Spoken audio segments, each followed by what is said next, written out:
ظالم کے ظلم سے روکا جائے۔ ظالم کی مدد کیا ہے؟ تو رسول اللہ صلی اللہ علیہ وآلہ وسلم نے ارشاد فرمایا ظالم کی مدد یہی ہے کہ اس کو ظلم کرنے سے روکا جائے۔ کیوں؟ کیونکہ ظلم کر کے دراصل وہ اپنا ہی نقصان کر رہا ہے، وَلَٰكِن لَا يَشْعُرُونَ، لیکن اسے شعور نہیں ہے۔ يُخَادِعُونَ اللَّهَ وَالَّذِينَ آمَنُوا وَمَا يَخْدَعُونَ إِلَّا أَنفُسَهُم۔ منافقین اللہ اس کے نبی صلی اللہ علیہ وسلم کو، ایمان والوں کو دھوکہ دینے کی کوشش کرتے ہیں، لیکن دراصل وہ اپنے آپ کو دھوکہ دے رہے ہوتے ہیں۔ یعنی انسان جب کسی دوسرے پر ظلم کر رہا ہوتا ہے، جب کسی دوسرے پر زیادتی کر رہا ہوتا ہے، تو دراصل دنیاوی اعتبار سے تو وہ دوسرے کا نقصان کر ہی رہا ہوتا ہے، لیکن کیونکہ اللہ تعالیٰ حقیقت کو دیکھتے ہیں اور حقیقت آخرت ہے، حقیقت جنت ہے، حقیقی زندگی مرنے کے بعد کی زندگی ہے، اس لیے اللہ تعالیٰ فرماتے ہیں کہ دراصل وہ اپنے اوپر ہی ظلم کر رہا ہوتا ہے۔ وہ جو ظلم کرتا ہے وہ اپنے اوپر ظلم کر رہا ہوتا ہے، اپنا نقصان کر رہا ہوتا ہے۔ تو ظالم کی بھی مدد کرو کہ ظالم کو ظلم سے روکو، اور یہ روکنا اگر طاقت کے ساتھ ہو سکتا ہو تو طاقت کا استعمال کرو، زبان کے ساتھ ہو سکتا ہو تو زبان کا استعمال کرو، مظلوم کا ساتھ دے کر، آواز اٹھا کر، میڈیا استعمال کر کے اگر ہو سکتا ہو تو اس طریقہ سے کرو۔ تو یہ اس بات کو ہم لوگ بہت معمولی سمجھ رہے ہیں، ہر کوئی ظلم کر رہا ہے، زیادتیاں کر رہا ہے، حق تلفیاں کر رہا ہے، پڑوسیوں کے ساتھ اونچی آواز سے گانے لگا رہے ہیں، اونچی آواز سے۔ اور میں تو یہاں تک بھی اس بات کے بھی توجہ دلانا چاہتا ہوں کہ ہم لوگ جو گلیوں میں اونچی اونچی آواز میں اسپیکر لگا کے محافل کا اہتمام کرتے ہیں، ہمیں سوچنا چاہیے کسی گھر میں کوئی مریض ہو سکتا ہے، دیر دیر رات تک ایک طرف ہم نیکی کر رہے ہیں، ایک طرف ہم نیکی کر رہے ہیں، لیکن دوسری طرف کہیں ہماری وجہ سے ہمارا کوئی پڑوسی تنگ تو نہیں ہو رہا، ہماری وجہ سے ہمارے کسی پڑوسی کو تکلیف تو نہیں ہو رہی۔ اس کام کے لیے ہال استعمال کرے، گراؤنڈ استعمال کرے، مساجد استعمال کرے، یا کوئی ایسا پلیٹ فارم استعمال کرے کہ جہاں پر جو آنا چاہے، سننا چاہے، وہاں جا کر سنے۔ زبردستی لوگوں کو تکلیف نہ دیں اس نیکی کے بعد، اس نیکی کے استعمال میں۔ اس کی ایک بہترین مثال میں آپ کو دیتا ہوں۔ رسول اللہ صلی اللہ علیہ وآلہ وسلم نے، آپ دیکھیے جیسا کہ میں نے کہا کہ باریکیوں سے پکڑتا ہے، یعنی کسی کو تکلیف دینا ایسے کہ آپ خود سے عمل کر کے تکلیف دیں، یہ تو منع ہے ہی۔ اسلام تو ہمیں یہاں تک سکھاتا ہے کہ اپنی ذات کے بارے میں بھی، اپنے اعمال کو بھی اس طرح مینٹین رکھو کہ انجانے میں بھی تمہارے کسی عمل کی وجہ سے دوسرے کو تکلیف نہ ہو۔ تم نے نہیں دی، تم نے نہیں اس کو تھپڑ مارا، تم نے نہیں اس کو کوئی گالی دی، یا تم نے نہیں کہ اس کے آگے کام کر دی، لیکن تم اپنی موج میں لگے ہوئے ہو اور تمہیں پتہ نہیں ہے دوسرے کو تکلیف ہو رہی۔ ایسے اعمال سے بھی بچو جس کا تمہاری ذات سے تعلق ہے، لیکن تم کرتے ہو تو دوسرے کو تکلیف ہوتی ہے، تمہیں کرنے کی اجازت۔ کیا مثال ہے اس کی بہترین مثال رسول اللہ صلی اللہ علیہ وآلہ وسلم نے ارشاد فرمایا، تم میں سے جو شخص دو چیزیں کھائے وہ ہماری مسجد کی طرف نہ آئے۔ کیا؟ لہسن اور پیاز، کچا پیاز اور لہسن جو کھائے وہ ہماری مسجد میں نہ آئے۔ کیوں؟ کیونکہ اس کے منہ سے آنے والی بو کی وجہ سے اس کے ساتھ والے نمازی کو تکلیف ہوگی۔ آپ خود بتائیں، اگر کوئی سگریٹ، اب ہم سگریٹ پی رہا ہے، کوئی سگریٹ پی رہا ہے اور سگریٹ پی کر وہ آگے آپ کے ساتھ کھڑا ہو جائے نماز کے اندر، تو بتائیں اس کا اپنا تو جو بھی، اس کو تو شاید نہ ہی اس کی سمجھ آتی ہوگی، لیکن جو ساتھ کھڑا ہے وہ بیچارہ ساری نماز میں اس کی بو کو ہی کوستا رہے گا، اس کو کیا عبادت کرے گا؟ کیا فرمایا یہ اس کو نہیں چاہیے کہ ہماری مسجد کی طرف آئے۔ کیا مانا کہ اپنے آپ کو بھی اس طرح سے سیٹ کرو کہ تمہارے ذاتی عمل کی وجہ سے بھی کسی دوسرے کو تکلیف نہیں ہونی چاہیے۔ تو انسان کو اسی لیے پاکی اور صفائی کی اتنی ترغیب کی گئی ہے کہ یہ پاکی اور یہ صفائی صرف اس کی ذات تک محدود نہیں ہوتی، بلکہ اگر وہ گندا ہے، اگر وہ میلا کچیلا ہے، اگر اس سے بو آ رہی ہے، تو یہ اجتماعیت کا ایک نظام ہے ہمارا اس میں ہم نے لوگوں سے ملنا ہوتا ہے، لوگوں کے ساتھ کھڑے ہونا ہوتا ہے، ہمارے ان اعمال سے بھی کسی دوسرے کو تکلیف نہیں ہونی چاہیے۔ آپ اندازہ لگائیں، جو دین اس قدر احتیاط بتاتا ہوگا، جو دین اس قدر احتیاط بتاتا ہوگا، وہ دین یہ اجازت کیسے دے سکتا ہے کہ آپ کسی کی زمین پر قبضہ کر لیں، آپ کسی کا مال مار لیں، آپ کسی کو گالی دے لیں، آپ کسی کی عزت کا جنازہ نکال دیں، یا آپ کسی بیٹی کا وراثت میں حق چھین لیں، یا نہ جانے کیا کچھ دنیا میں تو ظلم ہو رہے ہیں جن کو بیان بھی اور سوچا بھی نہیں جا سکتا ہے۔ رسول اللہ صلی اللہ علیہ وآلہ وسلم سے اس خاتون کے بارے میں پوچھا گیا، نبی صلی اللہ علیہ وسلم سے، وہ خاتون جو بڑی ہی نمازی پرہیزگار، نمازی پرہیزگار مانا کہ بہت زیادہ نوافل کا اہتمام کرنے والی، نبی صلی اللہ علیہ وآلہ وسلم کو بتایا گیا کہ ایک خاتون ہے جو بہت زیادہ نوافل کا اہتمام کرتی ہے، بہت زیادہ عبادت گزار ہے، لیکن اپنی زبان سے، اپنے عمل سے اپنے پڑوسی کو تنگ کرتی ہے، اپنے پڑوسی کو تکلیف دیتی ہے۔ وہ سخت بات اللہ کے نبی صلی اللہ علیہ وسلم نے فرمائی، یہ اپنی نار، آپ نے فرمایا وہ جہنم میں جائے۔ معمولی بات نہیں، یعنی وہ عبادت گزار تھی، اور اس کے مقابلے میں ایک ایسی عورت جو صرف فرائض کو پورا کرتی ہے، یا ایک ایسا شخص جو بہت زیادہ نفلی روزے نہیں رکھتا، بہت زیادہ نفل نہیں پڑھتا، بہت زیادہ قیام نہیں کرتا، صرف فرائض کو پورا کرتا ہے، لیکن اس کا اخلاق بہت اچھا ہے، وہ جنت میں جائے۔ وہ اپنے اخلاق کی وجہ سے، اپنے اچھے کردار کی وجہ سے، کسی کو تکلیف نہ دینے کی وجہ سے، کسی کا دل نہ دکھانے کی وجہ سے وہ جنت میں جائے گا۔ ہمارے ہاں یہ عجیب سی بات ہے، ہم میں سے بعض لوگ جو حقوق اللہ پورے نہیں کرتے، وہ کہتے ہیں ہم کسی کو دل کو نہیں دکھاتے، ہم کسی کو اجازت کو نہیں دیتے، نماز نہیں پڑھتے، کسی کا دل بھی نہیں دکھاتے۔ جھوٹ بولتے ہیں وہ لوگ، جھوٹ بولتے ہیں وہ لوگ، اسلام کے معیار پہ پورا نہیں اترتے وہ لوگ۔ اسلام حقوق اللہ کا بھی مطالبہ کرتا ہے، حقوق العباد کا بھی مطالبہ کرتا ہے۔ اللہ کے حق بھی پورے کرو، بندوں کے حق بھی پورے کرو۔ جو یہ کہتا ہے کہ میں نمازی اور پرہیزگار اور صائم ہوں، اور وہ روزے رکھنے والا اور قیام اللیل کا اہتمام کرنے والا ہوں، اور جو لوگوں کو جس طرح مرضی سختی سے ٹریٹ کرتا رہوں، وہ بھی غلطی پر ہے،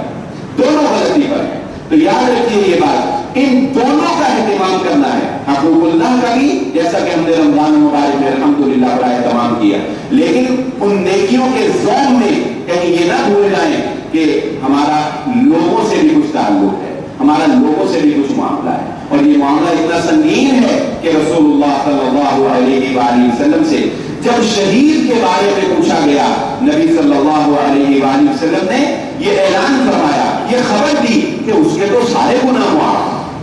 اللہ کے راستے میں جان قربان کر دی، اللہ کے راستے میں جہاد کیا،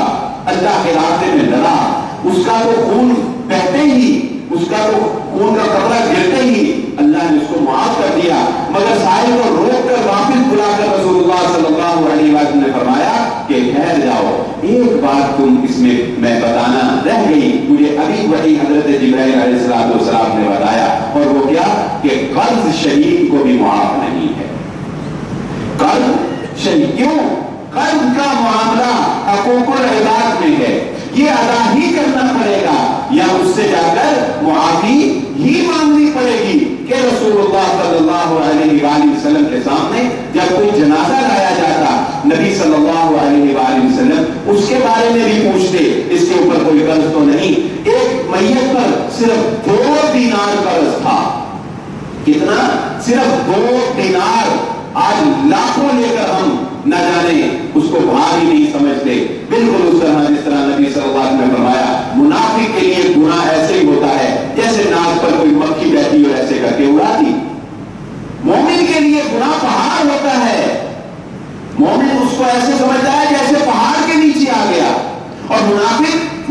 گناہ کو ایسے سمجھتا ہے کہ جیسے مکھی ناک پر ہے۔ آج وہ لوگ جو قرض کو کچھ بھی نہیں سمجھتے، اور پھر سودی قرض، ایک تو ہوتا ہے عام قرض تو شاید میرا خیال کوئی دیتا ہی نہیں، اب تو دیتے ہی سودی قرض ہے، جو بھی قرض دیتا ہے پہلے یہی سوچتا ہے اس پہ اس کو دے رہا ہوں، مجھے ملے گا کیا؟ رسول اللہ صلی اللہ علیہ وسلم نے فرمایا، جانتے ہیں کیا ملے گا؟ نبی صلی اللہ علیہ وسلم نے فرمایا، جب کوئی مسلمان اپنے دوسرے مسلمان کو قرض دیتا ہے، اس کے ساتھ تعاون کرتا ہے، جتنی دیر نہیں کرتا، ہر روز اتنی اماؤنٹ اللہ تعالیٰ اس کے نامہ اعمال میں صدقہ کرنے کا ثواب لکھتے رہتے ہیں، یہ ملتا ہے۔ لیکن ہم چونکہ دنیا میں چاہتے ہیں تو پھر ہم سود کو ترجیح دے دیتے ہیں۔ یہ آخرت میں جو ملتا ہے کیونکہ یہ نظر نہیں آتا، یہ ہے الذین یؤمنون بالغیب، جو غیب پر ایمان رکھتے ہیں۔ یہ ایمان بالغیب بہت کمزور ہو گیا ہے ہمارا۔ غیب پر ایمان قوی ہو جائے تو ہمارے اعمال کی اصلاح ہو جائے، غیب پر ایمان قوی ہو جائے تو ہم حق تلفیاں کرنا چھوڑ دیں، غیب پر ایمان پکا ہو جائے تو ہم حق مارنا چھوڑ دیں، غیب پر ایمان پکا ہو جائے تو ہم گناہوں کو چھوڑ دیں۔ اور غیب پر ایمان یہی ہے کہ جو بھی ہم کرتے ہیں اس کا تعلق ہماری آخرت سے ہے، اس کا تعلق ہمارے انجام سے ہے۔ بات میں یہ کر رہا تھا، رسول اللہ صلی اللہ علیہ وآلہ وسلم کے سامنے میت لائی گئی، صرف 2 دینار قرض۔ نبی صلی اللہ علیہ وآلہ وسلم نے جنازہ پڑھانے سے انکار کر دیا، فرمایا اپنے بھائی کا جنازہ تم خود پڑھا، اپنے بھائی کا جنازہ خود پڑھا۔ پھر ایک صحابی اٹھے اور انہوں نے اس پیسے کی ذمہ داری قبول کی کہ میں ذمہ داری قبول کرتا ہوں کہ میں اس کا قرض ادا کروں گا۔ تب نبی صلی اللہ علیہ وآلہ وسلم نے وہ جنازہ پڑھایا ہے۔ تو کیا خیال ہے، یہ کوئی معمولی بات ہے، یہ کوئی عام سی باتیں ہیں؟ ہمارا آپس کا تعلق، ہمارا آپس کا معاملہ، ایک دوسرے پر ظلم و زیادتی کرنا، ایک دوسرے کا حق مارنا، کسی کو نقصان پہنچانا، یا جو کچھ بھی ہم لوگ کر رہے ہیں، جو بازار ہم نے گرم کیا ہوا ہے اور جو اندیکھے بالکل اندھا دھند ہم چلتے چلے جا رہے ہیں، ہمیں احساس نہیں ہے کہ رسول اللہ صلی اللہ علیہ وآلہ وسلم نے فرمایا تھا، جس نے اپنے مسلمان بھائی کا ایک بالشت برابر، بالشت یہ جیسے آپ یہ ہاتھ ہے اس کو آپ ایسے کھول لیں، صرف اتنا بالشت بنتا ہے جسے ہم ایک عام دیسی زبان میں ایک گفٹ بھی کہہ دیتے ہیں، یہ ایک بالشت، اتنا ٹکڑا، اتنا حصہ جس نے اپنے مسلمان بھائی کی زمین پر ظلم کر کے یا قبضہ کر کے یا دھوکے کے ساتھ اس سے قبض کر لیا، اسے حاصل کر لیا، اس نے جہنم میں اپنے لیے ایک ٹکڑا خرید لیا۔ اس نے دنیا میں نہیں کیا، دنیا میں تو چلو قبضہ کر لیا، لیکن سمجھ لے کہ اس نے جہنم میں اپنے لیے ایک جگہ جو ہے وہ خرید لی ہے۔ تو معمولی بات نہیں ہے۔ اسی لیے رسول اللہ صلی اللہ علیہ وآلہ وسلم نے اس بات کی بے پناہ ترغیب دی ہے کہ اپنے تمام معاملات جو بھی حقوق العباد سے تعلق رکھتے ہیں، جو بھی لوگوں سے تعلق رکھتے ہیں، ان کو اس دنیا کے اندر معاف کرواؤ، اس دنیا میں ان کا حق جو ہے وہ ادا کر دو۔ اور کوئی یہ نہ سمجھے، اس حدیث سے مزید اس بات کی وضاحت ہو جاتی ہے جو میں نے کہا نا، ایمان بالغیب، ایمان بالغیب ہے جو اعمال کی اصلاح کرتا ہے۔ وہ کیا ہے؟ وہ اس حدیث سے مزید واضح ہوگا۔ نبی صلی اللہ علیہ وآلہ وسلم کے سامنے دو آدمی آئے،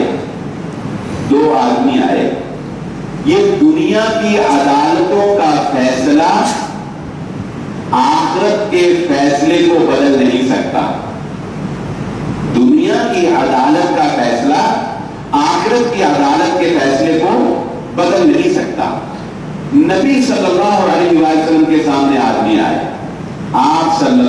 زمین کا جھگڑا پیش کرنے کے لیے، ایک جھگڑا ہو گیا کہ کسی زمین کے بارے میں، نبی صلی اللہ علیہ وآلہ وسلم نے وضاحت سے فرما دیا، ممکن ہے تم میں سے کوئی اپنی تیز زبانی کی وجہ سے، اچھا وکیل کرنے کی وجہ سے، بڑا وکیل کرنے کی وجہ سے، اپنی بات کو اچھے انداز میں بیان کرنے کی وجہ سے، یا کوئی بھی اسباب اختیار کر لے، جھوٹے گواہ پیش کر دے، مدعی بیچارہ کمزور ہو، اس کو ثبوت نہ مل سکے ہو، یہ کوئی بھی فائدہ اٹھا لے، کسی بھی طرح اپنی جلد زبانی کی وجہ سے اگر اپنے حق میں فیصلہ کروا لیتا ہے تو یاد رکھو اس نے صحیح فیصلہ نہیں کروایا۔ اس حدیث کے بعد نبی صلی اللہ علیہ وسلم نے یہ بات فرمائی جو میں نے آپ کو ذکر کی، اگر کسی نے اپنے مسلمان بھائی کی زمین پر ایک بالش برابر بھی قبضہ کیا، اس نے جہنم کا ٹکڑا اپنے لیے خرید لیا۔ کیا مانا؟ کہ کسی کے مال کو ہتھیانے کے لیے کسی کمزور کے مال کو ہتھیانے کے لیے اگر آپ عدالت سے جا کر اپنے نام کی رجسٹری کروا لیں اور آپ کو پتا ہو کہ یہ میری زمین نہیں ہے، یہ حق میرا نہیں ہے، رجسٹری آپ کے نام کی بھی ہو جائے تو کیا خیال ہے؟ اللہ کے کاغذوں میں وہ آپ کے نام نہیں، اللہ کی عدالت میں وہ رجسٹری آپ کو بچا سکتی نہیں ہے۔ ہو سکتا ہے کہ وہ دنیا کے اندر آپ قانونی اعتبار سے بالکل سچے ثابت ہو جائیں، کوئی آپ کو ہرا نہ سکے، کوئی آپ کو جھوٹا نہ کر سکتا ہو، لیکن اللہ رب العزت کے ہاں آپ کو اس کا جواب دینا ہوگا۔ اللہ کے ہاں آپ قابض ہی تصور کیے جائیں گے، اللہ کے ہاں آپ ظالم ہی تصور کیے جائیں گے، اللہ کے ہاں آپ سچے نہیں ہو سکتے۔ تو آج کی گفتگو کا لب لباب اور خلاصہ آپ کے سامنے یہ رکھ دوں۔ آج کے جمعے کے اس موضوع کے انتخاب کا مقصد یہ تھا کہ چونکہ ہماری توجہ بہت زیادہ عبادات کی طرف رہی ہے تو یہ توجہ بھی ہماری ہو جائے کہ ہم اپنی زندگی کے معاملات جو حقوق العباد سے تعلق رکھتے ہیں ان کی طرف ہم توجہ کریں۔ اس ضمن میں آپ کے سامنے سب سے پہلے یہ بات رکھی کہ مظلوم کی بد دعا سے بچنا چاہیے۔ نبی صلی اللہ علیہ وسلم نے تلقین کی مظلوم کی بد دعا سے بچو کیونکہ اللہ اور اس کے درمیان کوئی پردہ حائل نہیں ہوتا۔ اللہ تعالیٰ مظلوم کی مدد ضرور کرتے ہیں اگرچہ کچھ دیر کے بعد ہی کرے۔ اللہ تعالیٰ ظالم کی گرفت ضرور کرتا ہے اگرچہ وہ اس دنیا میں نہ بھی کرے، آخرت میں اس کی گرفت ہوگی۔ اللہ تعالیٰ اس کو ایک لمبی ڈھیل دیتے ہیں لیکن جب اس کو پکڑیں گے تو کوئی اس کو بچانے والا نہیں ہوگا۔ اللہ تعالیٰ نے مظلوم کو یہ استثناء دیا ہے کہ اگر اس پر ظلم ہوا ہے تو وہ اپنے ظلم کا واویلا کر سکتا ہے، وہ ظالم کی برائی بیان کر سکتا ہے، وہ ظالم کے بارے میں لوگوں کو مطلع کر سکتا ہے۔ اس ضمن میں آپ کے سامنے وہ حدیث میں نے رکھی جس میں نبی صلی اللہ علیہ وآلہ وسلم نے ایک مظلوم کو یہ تلقین کی تھی کہ اپنے گھر کا سامان لا کر باہر رکھ دو تاکہ لوگوں کو پتہ چلے کہ اس پڑوسی نے تمہارے ساتھ کیسا سلوک کیا ہے۔ نبی صلی اللہ علیہ وسلم کی یہ حدیث بھی آپ کے سامنے رکھی کہ مظلوم کا ساتھ بھی دینا ہے اور ظالم کا ساتھ بھی دینا ہے، اور ظالم کا ساتھ یہ ہے کہ اس کو اس کے ظلم سے روکا جائے۔ کیوں؟ کیونکہ دراصل دوسروں پر ظلم کر کے وہ اپنے آپ پر ظلم کر رہا ہے، اپنی عاقبت خراب کر رہا ہے۔ لہذا ظالم اور مظلوم دونوں کی مدد کرنی ہے، مظلوم کو ظلم سے بچانا ہے اور ظالم کو ظلم کرنے سے روکنا ہے۔ پھر آپ کے سامنے یہ بات رکھی کہ انسان کا جو انسان سے معاملہ ہے اگر یہ برا ہو تو رسا اوقات انسان کی عبادات کی رائگاں چلی جاتی ہیں، جیسا کہ نبی صلی اللہ علیہ وسلم نے اس عورت کے بارے میں فرمایا جو بہت زیادہ عبادت گزار تھی لیکن لوگوں کو اپنے پڑوسی کو اپنی زبان سے تکلیف پہنچاتی تھی۔ اسی ضمن میں آپ کے سامنے شروع میں یہ روایت رکھی تھی کہ اس امت کا مفلس وہ ہوگا کہ جس کے بعد نیکیاں تو ہوں گی لیکن لوگوں کے ساتھ اتنی زیادتیاں کی ہوئی ہوں گی کہ لوگوں کو اس کی نیکیاں جو ہے وہ دے دی جائیں گی۔ اس ضمن میں یہ بات آپ کے سامنے رکھی کہ انصاف اس دن اتنا ہوگا کہ بن سینگوں والی بکری کو بھی اللہ تعالیٰ زندہ کر کے انصاف ضرور دلائیں گے۔ پھر آپ کے سامنے یہ بات رکھی کہ دنیا کے معاملات انسان کو دنیا میں ہی معاف کروا لینے چاہیے کیونکہ شہادت جیسی بڑی سعادت حاصل کر لینے کے باوجود بھی اللہ تعالیٰ نے اس کو قرض سے معافی نہیں دی ہے۔ نبی صلی اللہ علیہ وسلم نے اس مقروض کا جنازہ پڑھانے سے انکار کر دیا تھا جس کے اوپر قرض تھا جب تک کہ اس کی ذمہ داری کسی اور نے قبول نہیں کر لی۔ آخر میں آپ کے سامنے یہ بات رکھی کسی کو دھوکہ دینا اپنے آپ کو دھوکہ دینا ہے۔ اگر دنیاوی اعتبار سے آپ نے کسی کی زمین کو ہتھیا کر دنیا کے قانون کے مطابق اپنے حق میں فیصلہ کروا بھی لیا، اپنے نام رجسٹری کروا بھی لی یا اس کو آپ نے قانونی کارروائی پوری کر کے سچے ہو بھی گئے، یاد رکھ لیجئے آپ نے کوئی کمال نہیں کیا، آپ نے جہنم میں اپنے لیے ایک جگہ خرید لی ہے۔ اللہ تعالیٰ سے دعا ہے اللہ مجھے اور آپ کو جو کہا کو سنا سمجھنے کی اور عمل کرنے کی توفیق عطا فرمائے۔ وما علیہ الا البلاغ۔